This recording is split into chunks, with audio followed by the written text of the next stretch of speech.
কিছু কিছু মিডিয়ায় তাওসানকে নিয়ে একটি খবর প্রচার করা হচ্ছিল। খবরটি ছিল অভিমান ভুলে নাকি এক হচ্ছেন তাওসান ও মিথিলা। তো কি অবস্থা, কেমন আছেন? আমি ড্রামা সবুজ আর গাইজ আজকে আলোচনা করব তাওসান মিথিলা অভিমান ভুলে এক হচ্ছেন এই বিষয়ে মুখ খুললেন তাওসান নিজেই। এই বিষয়টি নিয়ে সাবেক তারকা দম্পতি তাওসান ও মিথিলা একসময় তারা ছিলেন হাজারো তরুণ তরুণীর আইডল, বাট 2017 সালের মে মাসে তাদের বিচ্ছেদ ঘটে। আজকের ভিডিওটি সম্পূর্ণ দেখুন, তাহলে আপনি বুঝতে পারবেন তাওসানকে নিয়ে খবরটি একেবারেই ভুয়া।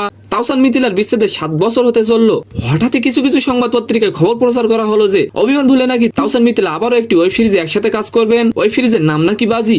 আর এবার এই বিষয়টি নিয়ে নিজের ভেরিফাইড ফেসবুকে তাওসান একটি পোস্ট করেছে, যেখানে লেখা ছিল don't believe everything that you read, if I have anything to share I will share in this page.